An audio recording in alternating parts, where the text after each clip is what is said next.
नमस्कार, स्वागत है आपका पब्लिक इंडिया पर। मैं हूं नीलू व्यास। आज रेखा गुप्ता दिल्ली की मुख्यमंत्री के तौर पर उन्होंने आज शपथ लिया है और बहुत उम्मीदें हैं लोगों को कि बीजेपी की ये जो मुख्यमंत्री हैं, ये दिल्ली को बहुत अच्छे से चलाएंगी।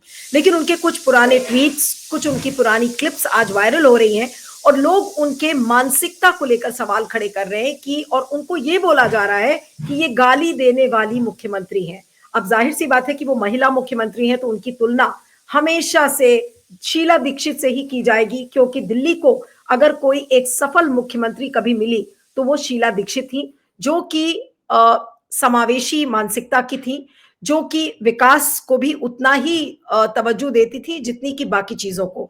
और उन्होंने कभी ऐसा भेदभाव नहीं किया कि ये हिंदू है या मुसलमान है। आज अगर दिल्ली में जिस बात का डर है उसके उसको लेकर लोग बहुत बात कर रहे हैं कि क्या दिल्ली की मुख्यमंत्री, जो मौजूदा मुख्यमंत्री है रेखा गुप्ता, क्या वो शीला दीक्षित की तर्ज पर चल पाएंगी? और उससे भी बड़ा सवाल है कि क्या वो रबर स्टैंप या कठपुतली सीएम होंगी? और उससे भी ज्यादा चीज कि क्या दिल्ली में, आप सोच रहे होंगे दिल्ली में 2020 में जो दंगे हुए थे और उन दंगों में जो उस समय के लोग जिनको बहुत घृणा की नजर से देखते थे, आज वो लोग दिल्ली की कैबिनेट में मौजूद हैं। तो क्या दिल्ली वाकई में सुरक्षित हाथों में इस समय है? क्या दिल्ली की नई मुख्यमंत्री या फिर बीजेपी दिल्ली में क्या न्याय कर पाएगी दिल्ली वासियों के साथ? आज हमारे साथ शीला दीक्षित के बेटे, पूर्व लोकसभा सांसद और जिन्होंने अभी नई दिल्ली की कंस्टिट्यूएंसी से हाल में चुनाव भी लड़ा था और जिन्होंने केजरीवाल को एक तरीके से हराने में उनकी भी बहुत बड़ी भूमिका थी, आज संदीप दीक्षित हमारे साथ हैं। संदीप जी, आपका बहुत बहुत स्वागत है पब्लिक इंडिया पर। Thank you so much for joining. और मेरा पहला सवाल आपसे यही है कि आज रेखा गुप्ता सीएम तो बन गई हैं, लेकिन आज उनकी तुलना शीला दीक्षित से हो रही है कि क्या वो शीला दीक्षित की लेवल पर दिल्ली को पहुंचा पाएंगी? और जो उनका बैकग्राउंड दिख रहा है, उनको एक्सपीरियंस नहीं है। 3 बार वो काउंसलर रह चुकी हैं, पहली बार वो एमएलए हैं। अब उनकी कॉम्पिटेंस कितनी है, उनकी एफिशिएंसी कितनी है, इसको लेकर बहुत सारे सवाल है कि उनको एडमिनिस्ट्रेटिव एक्सपीरियंस कितना है। और जो बीजेपी की ट्राइड एंड टेस्टेड पॉलिसी होती है कि एक ऐसे व्यक्ति को लाकर खड़ा कर दिया जाए जिसके बारे में लोगों ने सुना होना हो। लेकिन दिल्ली जैसा राज्य, क्या आपको लगता है कि रेखा गुप्ता के हाथों में जाना चाहिए था? जी देखिए, पहले तो मैं करूंगा रेखा जी को और उनकी पूरी टीम को शुभकामनाएं देता हूं और आशा करूंगा कि एक कठिन काम उनको मिला है। दिल्ली में अपेक्षाएं बहुत हैं लोगों को, विकास की, राहत की, फ्री बीस की, सबकी। तो दिल्ली सरकार की जिस तरीके की हालत है उसमें वो उसको कर पाएं और अच्छी तरीके से कर पाएं, और जो विकास की जरूरतें हैं दिल्ली की, वो उस तरीके से कॉम्प्रोमाइज ना हो जो पहले हुई। तो ये शुभकामना मैं उनको जरूर देता हूं।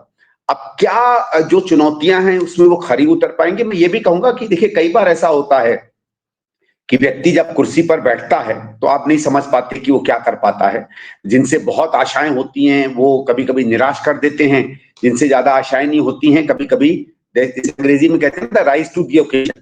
तो ठीक है, उनको मौका देते हैं और आशा करते हैं। देखिए, मैं कांग्रेसी हूं, तो कोई भी कांग्रेसी चाहेगा कि सरकार अगर अच्छी नहीं करेगी तो हमें राजनीतिक मौका मिलेगा। लेकिन एक नागरिक के रूप में मैं चाहूंगा कि नहीं, मेरा शहर बेहतर हो। तो एक दिल में भी है कि नहीं, सरकार आई है, चलो अच्छा करेगी, मेरा शहर अच्छा होगा तो हम सबका भला होगा।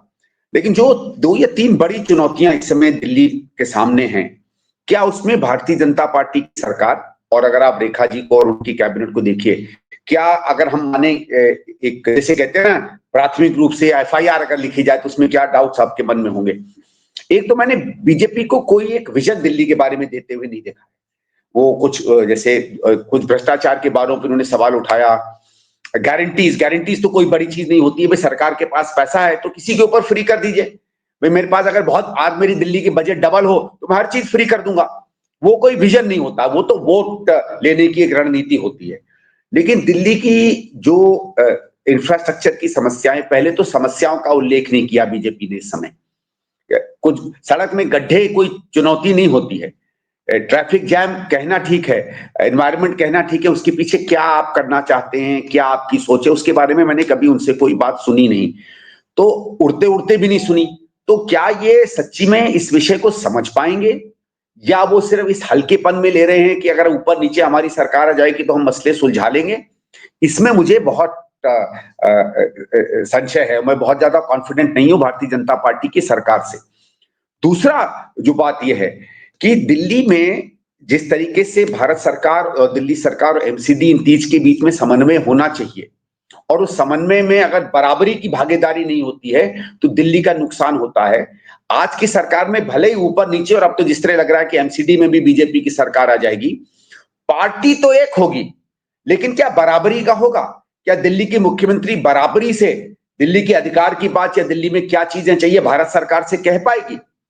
अगर आप हमेशा उनको अपने से बड़ा मानेंगे, अपने से रिस्पेक्टेड माने दूसरी बात है, पर सत्ता में आपसे बहुत आगे मानेंगे और उनके सामने आप अपनी बात और दिल्ली की बात जोर से नहीं कह पाएंगे, तो दुर्भाग्य से दिल्ली में भारत सरकार की हित की बातें दिल्ली के लोगों की हित से सर्वोपरि हो जाएंगी और उसका खामियाजा भुगतना पड़ता है, कई बार भुगतना पड़ा है। आप ये कह रहे हैं तीसरा, केंद्र नहीं, तो आप ये कह रहे हैं कि केंद्र सरकार दिल्ली पर ऐसे हावी हो जाएगी कि दिल्ली की जो अपनी जरूरतें हैं उनके बारे में रेखा गुप्ता शायद ना कह पाए। नहीं, मैं ये कह रहा हूं कि दिल्ली सरकार में क्या होगा, भारत सरकार की अपनी प्राथमिकताएं होती हैं और भी बीजेपी है, उनके प्रधानमंत्री हैं, उनके मुख्यमंत्री होम मिनिस्टर हैं, अगर उनके बनाई हुई प्रायोरिटीज दिल्ली की प्रायोरिटीज बनने लगी, क्योंकि देखिए दिल्ली का हाल क्या है, गलियों में क्या चाहिए, यहाँ की सड़कों को क्या चाहिए, ये विधायक जानते हैं, ये कॉर्पोरेटर्स जानते हैं, मंत्री जानते हैं, अधिकारी जानते हैं, मुख्यमंत्री जानते हैं। दिल्ली में रहते हुए भी प्रधानमंत्री, गृह मंत्री, अर्बन डेवलपमेंट मंत्री दिल्ली के बारे में उतना नहीं जानते हैं।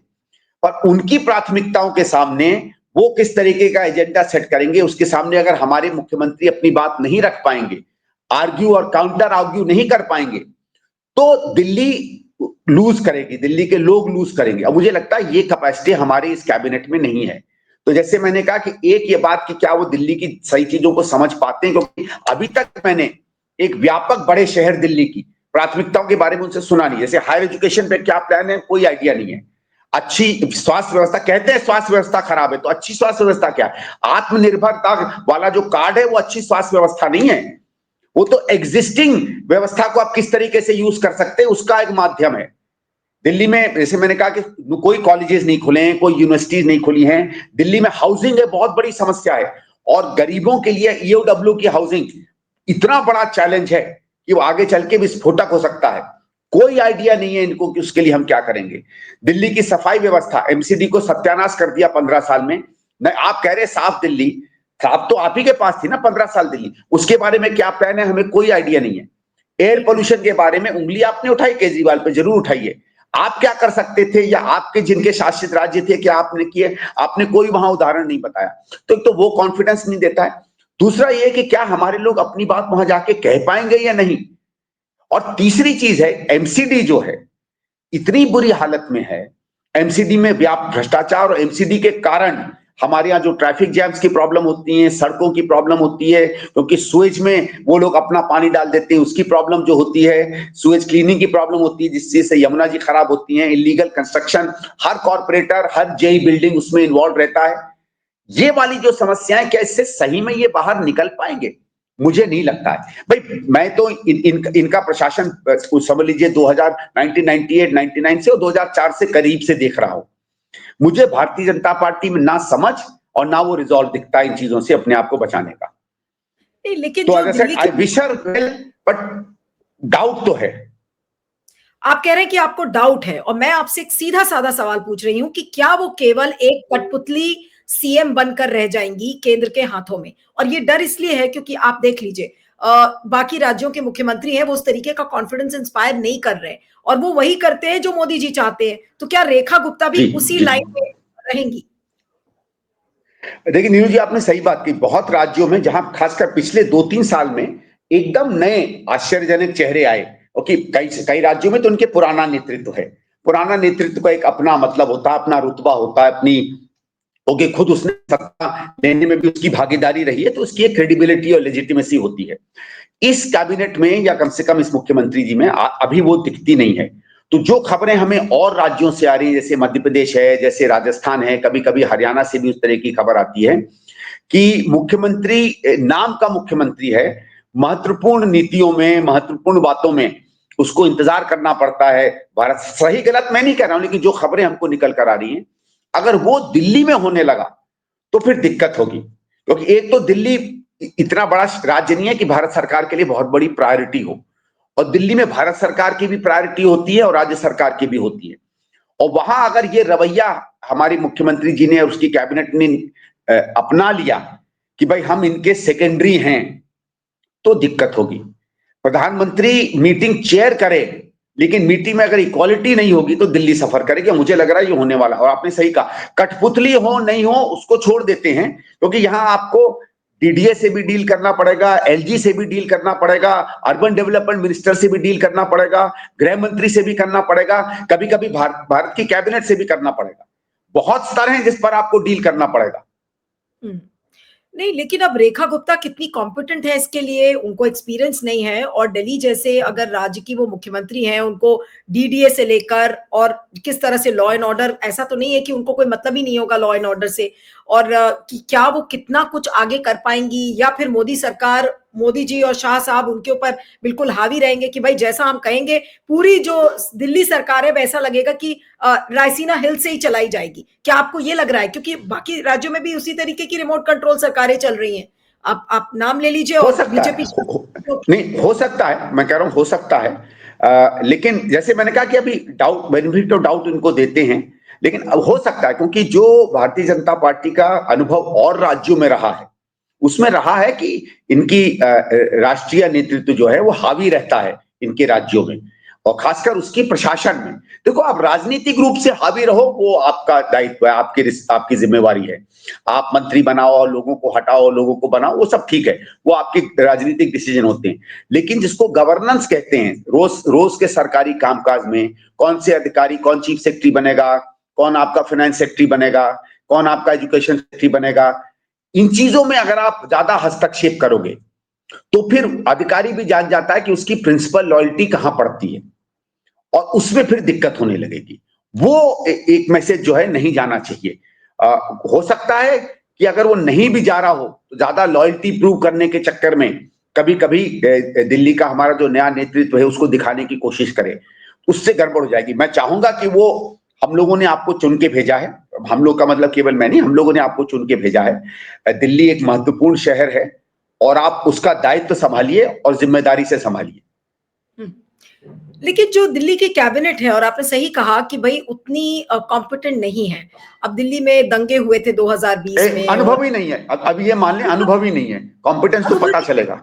बिल्कुल अनुभव ही नहीं है। और दिल्ली में जब दंगे हुए थे, यही प्रवेश साहिब सिंह वर्मा के जो बेटे हैं, उन्होंने क्या कुछ किया था ये किसी से छुपा नहीं है।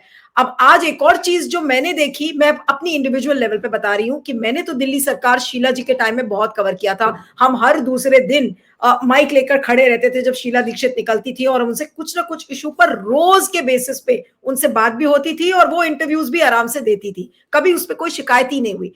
लेकिन आज जो मैंने एक दृश्य देखा सेक्रेटेरिएट में कि कपिल मिश्रा साहब दौड़ते हुए सेक्रेटेरिएट के अंदर जा रहे हैं और राम राम के नारे लग रहे हैं, उस समय जय श्री राम के नारे, वो जो दृश्य था उससे मुझे लगा कि ये कौन सा माहौल अब दिल्ली में बनने वाला है। और मैंने, क्योंकि मुझे याद नहीं है, दिल्ली सेक्रेटेरिएट मैंने बहुत वर्षों तक कवर किया, और लेकिन मैंने आज तक दिल्ली सेक्रेटेरिएट में इस तरीके के स्लोगन्स और इस तरीके की गूंज हमने नहीं सुनी। इससे मुझे लगता है, और यही सवाल मैं आपसे पूछना चाह रही हूँ, कि दिल्ली आने वाले दिनों में कहीं ऐसा तो नहीं कि जो अयोध्या का हाल है या जो वाराणसी का हाल है वही हाल दिल्ली का भी बन जाएगा?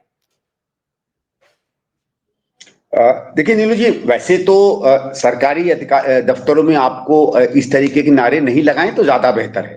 पर चलिए, ये तो एक तरीके से पहचान है भारतीय जनता पार्टी की, तो वो भगवान राम के नारे लगाएं, किसी के नारे लगाएं, चलिए वो ठीक है। मैं चलो इस समय दे देता हूं भाई, आप इस समय एक जीत का जश्न है, मौका है, और आप अपने जो सबसे प्रिय स्लोगन है उसको आप कर सकते हैं। दिक्कत तो क्या होती है, जैसे कपिल मिश्रा जी में औरों में है, कि क्या इसके आगे भी विकास के कोई स्लोगन हैं जिनमें आप विश्वास करते हैं?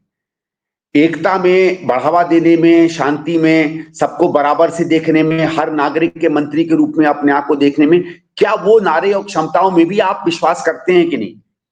दिल्ली में अगर आपको समग्र रूप से पूरी दिल्ली को विकसित करना है तो क्या उसमें आप पूरी दिल्ली को अपना मानेंगे कि नहीं? क्या जहां आपको वोट नहीं पड़ा है उस इलाके को भी दिल्ली में विकास का उतना ही हकदार मानेंगे जितना वो इलाके हैं जहां से आपको वोट पड़ा है? मैं चलो समुदायों की तो बात भी नहीं करता हूं, इलाकों की ही बात कर लेता हूं। और अगर आप नहीं करेंगे तो दिल्ली इतनी ज्यादा पहचानों का शहर है, इतनी ज्यादा आइडेंटिटीज का शहर है, इतनी ज्यादा अनेकताओं में एकताओं का शहर है कि फिर दिल्ली में शायद आपकी नीतियां उस तरीके से सही लोगों में ना बैठे। आप स्लोगन करिए, स्लोगन मानिए, उसको राजनीतिक करिए, धार्मिक करिए, जैसे करिए, चलो आज समय बदला हुआ है। आज से 15-20 साल पहले एक दूसरे तरीके से हम इनको देखते थे, मैं उस पर सवाल नहीं कर रहा हूं। लेकिन मुझे कभी कभी जो दिक्कत आती है भारतीय जनता पार्टी के नेताओं में, कि वो इन स्लोगनों से आगे नहीं सोच पाते हैं। जो आपकी एक प्राइमरी बात होती है ना, जो सबसे, जैसे क्या होता है कि जब हमने समझ लीजिए इम्तिहान दिया और आया कि साहब answer 5 out of the following 10 questions, तो आप अपने पहले फेवरेट 2 सवाल ले लिए, लेकिन नंबर तो पूरे 5 सवाल में मिलेंगे ना।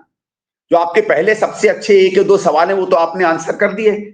उसके बाद जब विकास का सवाल आएगा, उसके बाद सब शिक्षा का सवाल आएगा, सफाई का सवाल आएगा, पॉल्यूशन का सवाल आएगा, जब आपकी पीस का सवाल आएगा।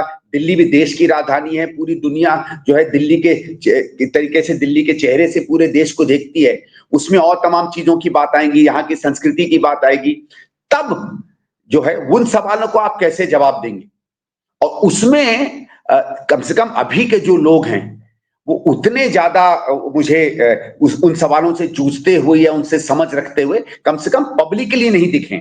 हो सकता है उनके अंदर में बड़ा पराक्रम हो, बहुत सोच समझ हो और सबको आश्चर्यचकित कर दें, लेकिन जैसे आप कह रहे हैं कि क्या इस समय मैं समझता हूं ये हो पाएगा, मुझे डाउट लग रहा है, मुझे डाउट लग रहा है, क्योंकि आप अभी भी चलो 2-4 दिन में हो सकता है पता चल जाए, पर अभी भी पिछले 10 दिन हो गए इनकी सरकार को, इनके चुनाव जीते हुए।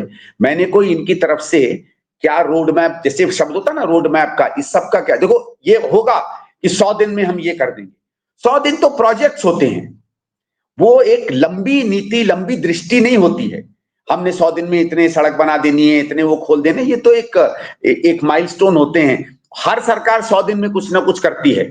वो बाकी के जो मतलब समझ लीजिए 3000 जो 1500-1600 दिन होते हैं उसमें क्या करेगी, उस पर रियल सवाल बनता है। और मैं अभी भी भारतीय जनता पार्टी को कहूंगा कि इन चीजों पर आकर बात करने लगिए। 4-4.5 साल बाद आप अपने स्लोगन फिर से करते रहिएगा। इस बीच में अगर आप अच्छी दिल्ली बना देंगे तो फिर आपको स्लोगन की जरूरत नहीं पड़ेगी। आपने शीला जी का नाम लिया, मैं ज्यादा इसलिए नहीं नाम लेना चाहता क्योंकि ठीक है, वो एक समय था उनका, बेहतरीन काम करके गई। आज दिल्ली का हर व्यक्ति, बीजेपी का हो, कांग्रेस का हो, उनको याद करता है। और अच्छा काम यही होता है कि पार्टी से उठकर लोग आपको सलाम करते हैं। लेकिन मुझे तो नहीं याद है कि शीला जी ने कभी कोई स्लोगन दिया हो इस तरीके का, और फिर भी उनको कभी एंटी हिंदू या प्रो मुस्लिम या एंटी मुस्लिम या प्रो हिंदू तो कभी माना नहीं। भारतीय जनता पार्टी जो व्यक्ति को बिल्कुल छानबीन करके उस पर लेबल लगा देती थी, शीला जी पे कभी उन्होंने कम से कम वो लेबल नहीं लगाई।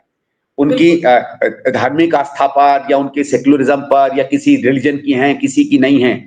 जब वो लोग एनडीए यूपीए पर भी हमला करते थे तो कम से कम भारतीय जनता पार्टी शीला जी को इन विषयों पे तो कभी हमला नहीं करती थी। तो मेरा ये कि आप सीखिए, उसके साथ उन्होंने बेहतरीन काम किया और अपना नाम इतिहास में गढ़िए। लेकिन संदीप जी, एक बस आखिरी 1-2 सवाल और करूंगी कि अभी जब आप नई दिल्ली कंस्टिट्यूएंसी से चुनाव लड़ रहे थे तो बहुत सारे लोगों ने ये कहा कि आप भी एक जायंट किलर हैं, क्योंकि प्रवेश वर्मा तो जीते वहां से, लेकिन आपने केजरीवाल को हराने में आपकी भी एक बहुत बड़ी भूमिका थी। और आज कहीं ना कहीं आपको लगता है कि आपने अपनी माताजी का जो एक तरीके से बदला था वो निकाला, क्योंकि केजरीवाल ने हराया था शीला दीक्षित को, और आज वो एक सेंस ऑफ डेजा वू है, I don't know how to say that in Hindi, लेकिन क्या वो चीज आप में आ रही है कि भाई हमने एटलीस्ट शीला जी का बदला ले लिया एक तरीके से, और उसको लेकर आप संतुष्ट हैं कि मैंने इतनी बड़ी कंस्टिट्यूएंसी से चुनाव लड़ा और लड़कर मैंने न्याय कर दिया एटलीस्ट कम से कम? नहीं, देखिए, कोई कोई बदले का या उसकी कोई भावना नहीं है। हाँ, ये जरूर है कि जिस तरीके से इन्होंने व्यवहार किया था, कांग्रेस को बदनाम करने की कोशिश की थी, आज खुद हार गए। और जो चीजें ये क्लेम करते थे पिछले 10 साल में, उसमें उनके सामने, अपने ही मापदंडों के सामने ये खरे नहीं उतरे। तो हमने अपने एक, समझ लीजिए, एक मेजर राजनीतिक प्रतिद्वंदी को एक्सपोज किया और उसको कमजोर किया, इसका संतोष है। बाकी कोई बदले अदले की बात नहीं। देखिए, चुनाव में आप जीतते रहते हैं, हारते रहते हैं, हो सकता है आगे चल के फिर आम आदमी पार्टी अच्छा कर ले, फिर बुरा कर ले, खत्म हो जाए, क्या हो जाए, वो हम आगे देखेंगे। संतोष तो मुझे तब होता अगर मैं कांग्रेस को और अच्छी तरीके से सामने आते देखता। दिल्ली में माहौल हमने बनाया, दिल्ली में जो सारी चर्चा विकास पर आई वो हम लोगों की बातचीत के कारण आई। न तो उसके पहले तो मैं कितना फ्री दे दूंगा, तुम कितना फ्री दे दोगे, तुमने शीश महल में क्या किया, तुमने राजमहल में क्या किया, आपने जमुना जी में क्या किया, आपने गंगा जी में क्या किया, इस तरीके का चल रहा था।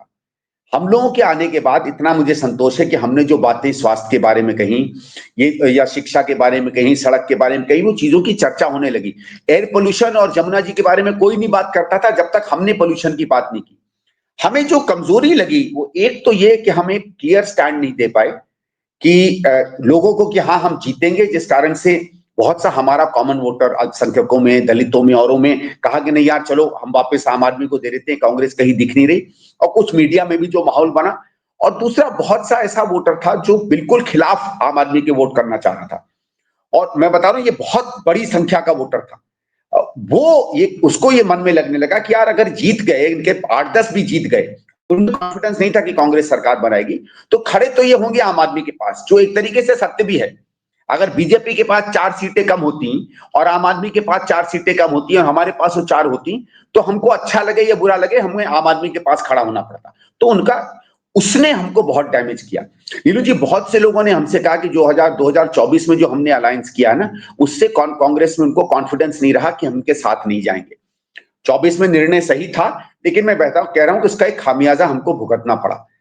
अगर जो हमारा वोटर है हम उसको रोक पाते, तो हम लोग कम से कम मेरे हिसाब से 16, 17, 18% वोट पे थे।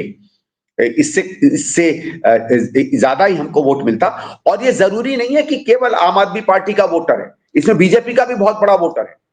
अगर हमारा वोटर हमारे पास आ रहा होता तो बीजेपी का बहुत सा वोटर हमारे पास आता। और ये कहना कि जो हमारे पास वोट है वो सारा का सारा केवल आम आदमी पार्टी का, ये भी एक गलत है।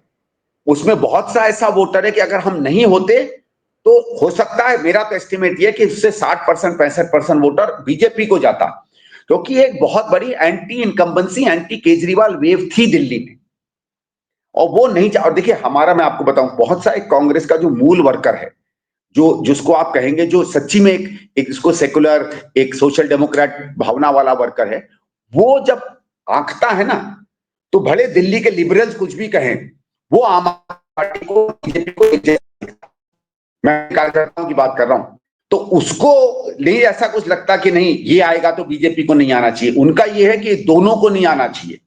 वो दोनों को अपनी विचारधारा का और देश के भविष्य के लिए बराबर का खतरा मानता है, हमारा जो कार्यकर्ता है। बिल्कुल। लेकिन एक आखिरी सवाल बस चलते चलते, कि आपको क्या लगता है कि कांग्रेस को अब कोई अलायंस करना चाहिए या नहीं करना चाहिए, और कांग्रेस को अब एक अकेली लड़ाई, क्योंकि कांग्रेस की विचारधारा कभी किसी रीजनल पार्टी से मेल खाती है, कभी कोई किसी इशू पर डिफरेंस आ जाता है, तो क्या अब एकला चलो रे के नारे पर ही 2029 की तैयारी करनी चाहिए और 2030 में जो दिल्ली का चुनाव है? नहीं, मैं उसमें नहीं, मुझे लगता है राष्ट्रीय स्तर पर एक बड़ा अलायंस जैसे इंडिया अलायंस है, अच्छा अलायंस है, उसका असर भी हुआ, और कई राज्यों में ये अलायंस रहना चाहिए। मैं उनमें स्पेसिफिक नहीं जाऊंगा क्योंकि इतना ज्यादा मैं जानकारी नहीं रखता हूं, और क्या लोगों में, क्योंकि देखिए हर बार एक चुनाव से दूसरे चुनाव एक आध अलायंस हमेशा चेंज होता है, पहले भी होता रहा है और पार्टियों में होता रहा है, बीजेपी से भी होता रहा है, अटल जी के साथ कभी कोई पार्टी थी कभी नहीं थी, एक आध दो राज्य में चेंज हो सकता है, लेकिन एक ब्रॉडर बड़ा अलायंस कम से कम लोकसभा के लिए बहुत आवश्यक है। और कुछ राज्यों में स्थिति ऐसी बन गई है कि अगर 2 या 3 पार्टियां साथ आ जाती हैं तो जीतती। जैसे अगर नीतीश जी के बिना क्या बीजेपी सही में लड़ पाएगी बिहार में? उनके लिए भी तो ये एक रियलिटी है, ये उसी तरीके से कुछ हमारे लिए भी रियलिटीज हैं कुछ राज्यों में। तो बड़ा ब्रॉड जगह पर अलायंस हो वो जरूरी है हमें, लेकिन कभी कभी ये भी देखना पड़ेगा कि ब्रॉडर अलायंस से हमारी जो रीजनल शक्तियां हैं, जब हम स्टेट पर आते हैं या स्टेट के नीचे आते हैं, उसमें कांग्रेस बहुत ज्यादा कॉम्प्रोमाइज ना हो, ये एक देखना पड़ेगा। और इससे हमें कभी कभी और पार्टियों से भी सीखना चाहिए जो दोनों जगहों पर अपना वर्चस्व बनाकर रखते हैं। कभी कभी हमने देखा है कि कांग्रेस के कंधों पे वो काफी वोट भी निकाल जाते हैं, लेकिन जब हमको वोट ट्रांसफर कराने की बात आती है राज्य के चुनाव में, तो उस मुस्तैदी से नहीं कर पाते। बट वो राज्य पे बात है, तो आई थिंक अलायंस तो होना चाहिए, अलायंस रहना चाहिए, अलायंस की आवश्यकता है। लेकिन अगर राज्यों में एक एक दो दो, कभी कभी राज्यों में रीलुक भी हो तो कोई हर्ज नहीं है। रीलुक का ये मतलब नहीं है कि ब्रेक हो रहा है, रीलुक का मतलब ये कि सत्ता में, या सत्ता मानिए जो जो जो वर्चस्व में बंटवारा है, वो बंटवारा थोड़ा सा फिर एडजस्ट हो। बिल्कुल, बिल्कुल। चलिए आपका बहुत-बहुत शुक्रिया Sandeep ji. Thank you so much for joining. Thank you. Thank you. Thank you.